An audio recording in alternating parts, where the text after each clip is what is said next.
Christmas. Christmas ഇതായെത്തിയിരിക്കുന്നു. അതൊരു തണുത്ത ശൈത്യകാലമായിരുന്നു. കുടുംബം ഷോപ്പിങ്ങിനായി പുറത്തുപോയി. ക്രിസ്മസിന് ഇനി അധിക നാളുകളില്ല.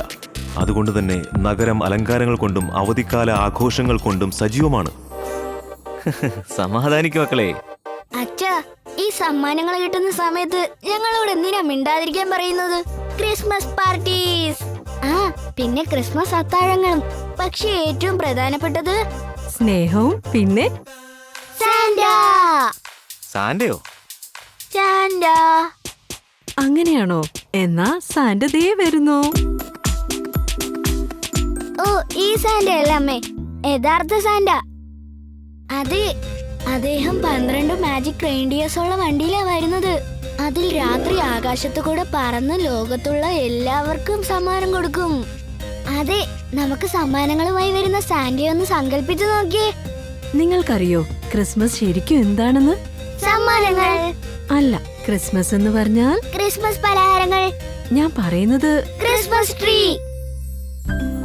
ഒരു വലിയ ഭംഗിയുള്ള ഒരു ക്രിസ്മസ് ട്രീ ആ സിറ്റിയുടെ ഒത്ത നടുവിൽ തന്നെ സ്ഥാപിച്ചിരുന്നു. വൗ! Hi Christmas Carol.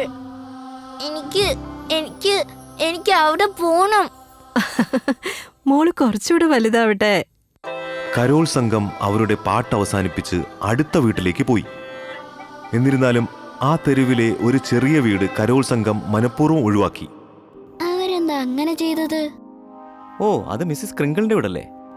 അവരൊരു ദേഷ്യക്കാരിയായ സ്ത്രീയാ. അതെന്താ അങ്ങനെ പറഞ്ഞത്? അവരൊരു അഹങ്കാരിയായ സ്ത്രീയാ. അവര് ചൂലെടുത്ത് സാന്റയെ ഓടിച്ചത്രേ. എന്ത്? അതെ, ഒരു കുക്കി പോലും എടുക്കാതെ സാന്റ പുറത്തേക്ക് ഓടിയത്. വിശ്വാസാവുന്നില്ലല്ലേ? അതെന്തിനാ അവരങ്ങനെ ചെയ്യുന്നത്? അവർക്ക് സമ്മാനങ്ങൾ ഇഷ്ടമല്ലേ? ഞാൻ കേട്ടത് അവർക്ക് ക്രിസ്മസ് ഇഷ്ടമല്ലെന്നാ. ഓ, അതൊക്കെ വെറും മണ്ടത്തരങ്ങളാണ്. എന്നാൽ കോക്കോ ഭയന്നുപോയി. ആർക്കെങ്കിലും ക്രിസ്മസിനെ ഇഷ്ടപ്പെടാതിരിക്കാൻ കഴിയുമോ? ഒരുപക്ഷെ അവർ ക്രിസ്മസ് ആഘോഷിക്കുന്ന മറന്നുപോയി കാണും. അത് ശരി, അവിടെ കുറച്ച് ക്രിസ്മസ് മാജിക് എന്തായാലും കാണിക്കണം. എനിക്ക് ഒരുപാട് ഐസിങ് ഷുഗേഴ്സ് വേണം. നമ്മൾ വീട്ടിലേക്ക് പോകുന്നു. അന്ന് വൈകുന്നേരം കോക്കോ ആ വൃദ്ധയുടെ വീട്ടിൽ പോയി. അവളുടെ ശബ്ദത്തിൽ തന്നെ അവൾ അവിടെ നിന്ന് പാടാൻ തുടങ്ങി. ജിംഗിൾ ബെൽ ജിംഗിൾ ബെൽ ഉണ്ടാക്കുന്നത്. ഹായ് മിസ്സിസ് ക്രിങ്കിൾ, ഞാൻ അടുത്ത വീട്ടിലേതാ. ഞാൻ നിങ്ങൾക്ക് കുറച്ച് നല്ല കാര്യങ്ങൾ ചെയ്യാനാ വന്നത്. ഓ, അങ്ങനെയാണോ? അതെ. കൊള്ളാലോ, നല്ല കാര്യം. പുറത്തു പോവാൻ എനിക്ക് ക്രിസ്മസ് എന്ന് പറയുന്നതേ ഇഷ്ടമല്ല. പക്ഷേ ഇപ്പോൾ ക്രിസ്മസ് അല്ലേ, അതുകൊണ്ട് ഞാൻ പറഞ്ഞില്ലേ എനിക്ക് ക്രിസ്മസ് ഇഷ്ടമല്ല. ഞാൻ വന്നു. എന്താ ചേച്ചി പെട്ടെന്നിങ്ങ പോന്നത്?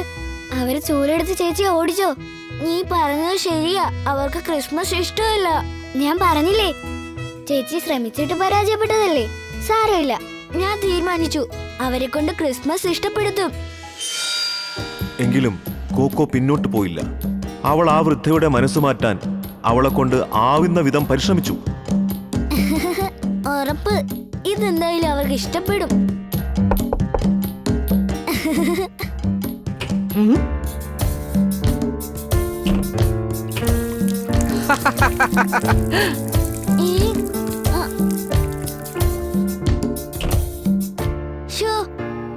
ഇല്ല. കുരുത്തം കേട്ട കുട്ടി. ഓ, മിഷൻ സ്നോമാൻ ഫെയിൽ. അവൾ മറ്റു പല വഴികളും നോക്കി.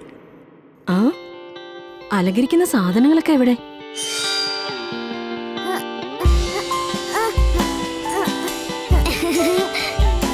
ഇതെന്തായാലും അവർക്ക് ഇഷ്ടപ്പെടും. പക്ഷെ എന്തിനാ എന്നെ വിളിച്ചത്? ഓ, അത് എത്തുന്നില്ല. സാരമില്ല. ചേച്ചി ഇതെങ്ങനെ ചെയ്തത്?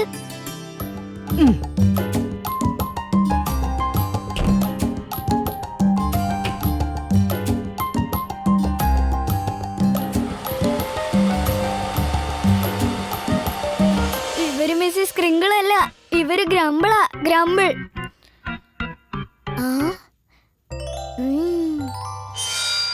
അവളുടെ ആ സ്പിരിറ്റ് തളരുന്ന ഒന്നായിരുന്നില്ല. എന്തായാലും എന്റെ പോക്കറ്റ് മണി കുറച്ച് പോവും. അവൾ ക്ഷമയോടെ മനോഹരമായ നക്ഷത്രങ്ങൾ തൂക്കി. ഇനി ഇതിനെ നമുക്ക് പ്രകാശിപ്പിക്കാം. ആ നക്ഷത്രങ്ങൾ പ്രകാശിച്ചു. മഞ്ഞു തുള്ളികൾക്കും ജനൽപാളികൾക്കുമിടയിൽ അവ വെട്ടിത്തിളങ്ങി. ഈ കുട്ടികളുടെ കാര്യം എന്റെ സമാധാനം നഷ്ടപ്പെടുത്തും. മിസ്സിസ് ക്രിങ്കിൾ പുറത്തേക്ക് വന്ന് ആ നക്ഷത്രങ്ങളെ നോക്കി. അവർക്ക് മുന്നിൽ അവ വെട്ടിത്തിളങ്ങി. നിങ്ങൾ ചിരിച്ചു, നിങ്ങൾ ചിരിച്ചു. അച്ഛോ. ഓ, അകത്തേക്ക് വരൂ. കോക്കോയുടെ മരവിച്ച കൈകളിലേക്ക് ചൂട് ചോക്ലേറ്റ് കോഫി അവർ കൊടുത്തു. അതിന്റെ ചൂട് അവൾക്കൊരു ആശ്വാസമായി. നീയല്ലേ ഇടയ്ക്കിടയ്ക്ക് ഇവിടെ വന്ന് എന്നെ ശല്യപ്പെടുത്തുന്ന ആ കുട്ടി? അതെ, പക്ഷെ ഇന്ന് ഞാൻ ജയിച്ചു. നിങ്ങൾക്ക് നക്ഷത്രങ്ങളെ ഇഷ്ടമാണല്ലേ? ഏറെക്കുറെ.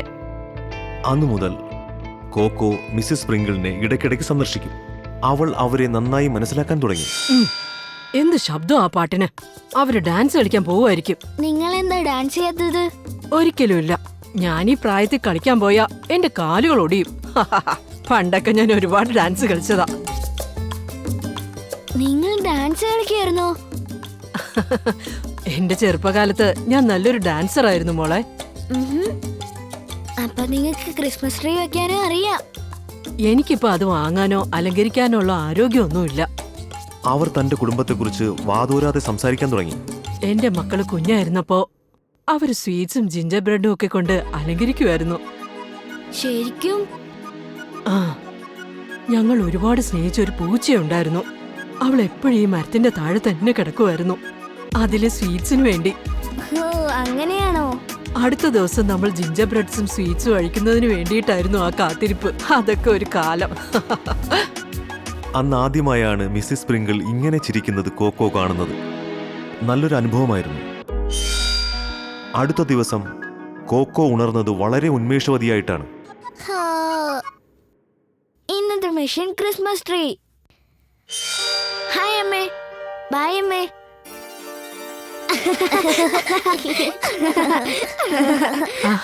എന്തിനാ എല്ലാരും ചിരിക്കുന്നേ? ചേച്ചിയുടെ പുതിയ കൂട്ടുകാരിയുടെ അടുത്തേക്ക് പോയതാ. കൊക്കോ ഷോപ്പിലേക്ക് പോയി. എന്നിട്ട് അവൾ ഒരു പെട്ടി നിറയെ ചൂടുള്ള ജിഞ്ചർ ബ്രെഡും പഞ്ചാര മിഠായിയും വാങ്ങി. No Coco, focus. അവൾ വിൽക്കാൻ വെച്ചിരിക്കുന്ന ഒരു ക്രിസ്മസ് ട്രീയുടെ അടുത്തേക്ക് ചെന്നു. പക്ഷെ അവിടെ അവളുടെ കയ്യിലെ അവസാന പോക്കറ്റ് മണിയും ചിലവായി. ഇനി ഇതെങ്ങനെ മിസ്സിസ് ക്രിങ്കിളിന്റെ വീട്ടിലെത്തിക്കുക? അവൾ തന്റെ മാജിക് ഉപയോഗിച്ച് ആ ട്രീയെ പതിയെ ഉയർത്തി. എന്നിട്ട് വളരെ രഹസ്യമായി അവൾ അതിനെ കൊണ്ടുപോയി. അവസാനം ആരും കാണാതെ ഒരു വിധത്തിൽ അവൾ അതിനെ വീട്ടിലെത്തിച്ചു. ഭാഗ്യത്തിന് അവിടെ എത്തിയതിനു ശേഷമാണ് മിസ്സിസ് ക്രിങ്കിൾ വാതിൽ തുറന്നത്. നീ വീണ്ടും വന്നോ? എനിക്ക് നിങ്ങളെ മിസ് ചെയ്തു. അങ്ങനെയാണോ? അകത്തേക്ക് വാ, ഞാൻ നിനക്ക് പൈ ഉണ്ടാക്കി തരാം. മിസ്സിസ് ക്രിങ്കിൾ അകത്തേക്ക് പോയി. കോക്കോയ്ക്ക് സമയം കളയാനില്ലായിരുന്നു. ഒരു ഞൊടിയിടയിൽ കോക്കോ മനോഹരമായ ആ ക്രിസ്മസ് ട്രീ ലിവിംഗ് റൂമിലേക്ക് കൊണ്ടുവന്നു. അവൾ തിടുക്കത്തിൽ ട്രീറ്റുകൾ കൊണ്ട് അതിനെ അലങ്കരിച്ചു.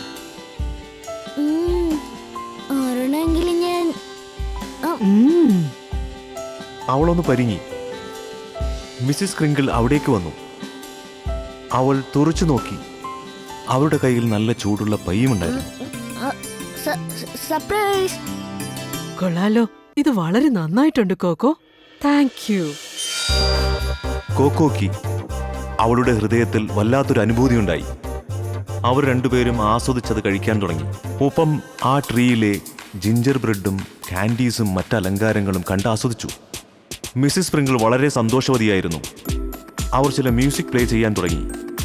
ഓ, ഇതെന്റെ ഇഷ്ടപ്പെട്ട പാട്ടാണ്.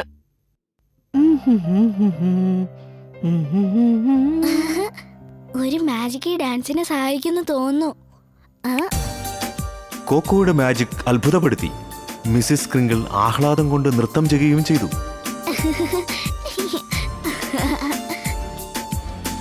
അടുത്ത ദിവസം ക്രിസ്മസ് ആയിരുന്നു. പിന്നെ കോക്കോ അവളുടെ റൂമിലിരുന്ന് ചിന്തിക്കുകയായിരുന്നു. ഭയങ്കരമായി ചിന്തിക്കുകയായിരുന്നു. പ്രിയപ്പെട്ട സാന്റ, ഈ വർഷം മിസ്സിസ് ക്രിങ്കിളിന് വേണ്ടി ക്രിസ്മസ് സ്പെഷ്യലാക്കി തരണേ. നീ മുതിർന്നവർക്ക് സമ്മാനം കൊടുക്കില്ലെന്ന് എനിക്കറിയാം. പകരം എന്റെ സ്ഥാനത്ത് ഇപ്രാവശ്യം നീ മിസ്സിസ് ക്രിങ്കിളിന് അതിശയിപ്പിക്കുന്ന ഒരു സമ്മാനം നീ കൊടുക്കണം. കോക്കോ അവൾ എഴുതിയ ആ ലെറ്റർ തീയിലേക്കിട്ടു. കാറ്റിലൂടെ അത് സാന്റയുടെ അടുത്തെത്തുമെന്ന് അവൾ പ്രതീക്ഷിച്ചു. അവൾ നേരെ അച്ഛൻ്റെയും അമ്മയുടെയും അടുത്തേക്ക് വന്നു. എല്ലാവർക്കും ഉച്ചഭക്ഷണം തയ്യാറാക്കുന്ന തിരക്കിലായിരുന്നു അവർ. അമ്മേ, അച്ഛാ, ഇന്നത്തെ ലഞ്ചിന് വേണ്ടി ഞാനൊരാളെ ക്ഷണിച്ചോട്ടെ? ഓ, ആരെ? അത് ഗ്രമ്പിളാണെന്ന് പറയരുത്. അത് മിസ്സിസ് ക്രിങ്കിളാ. അവരെ ഞാൻ ഉദ്ദേശിച്ചത്. ജോജോയുടെ എതിർപ്പിനെ അവഗണിച്ച് ബ്രീം റമ്മും അത് സന്തോഷത്തോടെ സമ്മതിച്ചു. പക്ഷെ അവർക്ക് ക്രിസ്മസ് ഇഷ്ടമല്ല, പിന്നെ ക്രിസ്മസ് സ്വീറ്റ്സും. മഞ്ഞുമൂടിയ വഴിയിലൂടെ കോക്കോ സന്തോഷത്തോടെ ഓടി.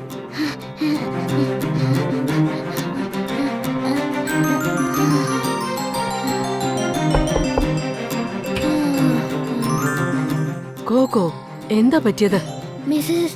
മിസ്സിസ് ക്രിങ്കിൾ, നിങ്ങൾക്ക് എന്റെ വീട്ടിൽ ലഞ്ച് കഴിക്കാൻ വരുമോ? അത് കേട്ട് മിസ്സിസ് ക്രിങ്കിളിന്റെ മുഖത്തൊരു പുഞ്ചിരി വിടർന്നു. എനിക്കതിൽ വളരെ സന്തോഷമുണ്ട്. മിസ്സിസ് ക്രിങ്കിളിനെ ബ്രീയും റമ്മും ലുലുവും ഊഷ്മളമായി സ്വീകരിച്ചു. ഒപ്പം ടോർട്ടോയുടെ സ്നേഹത്തോടെയുള്ള കുറിയും. എന്നിരുന്നാലും ജോജോ മാത്രം അവരെ ദൂരെ നിന്ന് നോക്കി. നീ കൊക്കോയുടെ ബ്രദറല്ലേ? അതെ, ഞാൻ ജോജോ. ഞാൻ ചൂലെടുത്ത് ഓടിച്ചപ്പോ സാൻഡ അവിടെ ഇട്ടിട്ട് പോയ കുക്കീസ് ആണിത്. ജോജോ ഞെട്ടലോടെ അവരെ നോക്കി. ആ കുക്കീസ് വാങ്ങിയതും അവന്റെ മനസ്സിലൊരു കുളിർമ തോന്നി. അവരുടെ കണ്ണുകളിൽ ഇപ്പോ ഒരു സ്നേഹത്തിന്റെ കുളിർമ അവൻ കണ്ടു. അപ്പൊ നിങ്ങളൊരു പാവമാണല്ലേ? നീ വിചാരിച്ചത്ര ദുഷ്ടയൊന്നും അല്ല ഞാൻ. മിസ്സിസ് ക്രിങ്കിൾ ആ ഭക്ഷണം നന്നായി ആസ്വദിച്ച് കഴിച്ചു. റമ്മും ബ്രീയും അവരെ നന്നായി സൽക്കരിച്ചു. കുട്ടികളും വളരെ സന്തോഷത്തിലായിരുന്നു. ഒപ്പം ടോർട്ടോയും. അങ്ങനെ ലഞ്ചൊക്കെ കഴിഞ്ഞ് എല്ലാവരും സന്തോഷത്തോടെ യാത്ര പറഞ്ഞു. പിന്നെ മിസ്സിസ് ക്രിങ്കിളും അവിടെ നിന്നിറങ്ങി. ക്രിങ്കിളിന്റെ കൂടെ കോക്കോയും അനുഗമിച്ചു. ഭംഗിയുള്ള റിബൺ കിട്ടിയ ഒരു ബോക്സും കോക്കോയുടെ കയ്യിലുണ്ടായിരുന്നു. കോക്കോ, എന്താ ഇത്? കോക്കോ ആ പെട്ടി തുറന്നു. അത് കണ്ട് അവളുടെ കവിളുകൾ തുടുത്തു. അതിനകത്ത് ഒരു ചെറിയ പൂച്ചക്കുട്ടിയായിരുന്നു. അത് കണ്ണുകൾ തുറന്ന് അവരെ രണ്ടുപേരെയും നോക്കി. നിങ്ങളൊന്ന് പറഞ്ഞില്ലേ നിങ്ങളൊരു പൂച്ചയെ ഭയങ്കരമായിട്ട് സ്നേഹിച്ചിരുന്നു എന്ന്? അതുകൊണ്ടാ ഞാനിത് നിങ്ങൾക്ക് വേണ്ടി വാങ്ങിച്ചത്. ആ, നീ എന്നെ വളരെയധികം സന്തോഷിപ്പിച്ചു കൊക്കോ. ഇനി ഒരിക്കലും ഞാൻ ക്രിസ്മസിനെ ഇങ്ങനെ വെറുക്കുകയില്ല. അവർ സംസാരിച്ചു നിന്നപ്പോൾ മിസ്സിസ് ക്രിങ്കിളിന്റെ വീടിനടുത്തേക്ക് രണ്ടുപേർ നടന്നു വരുന്നത് കണ്ടു. അതവരുടെ ബന്ധുക്കളായിരുന്നു. അവരെ കണ്ട് ക്രിങ്കിൾ അവരുടെ അടുത്തേക്ക് നടന്നു ചെന്നു. കോക്കോ നോക്കി നിന്നു. അവർ പരസ്പരം സന്തോഷത്തോടെ ആലിംഗനം ചെയ്യുന്നത്. Merry Christmas Mrs crinkle.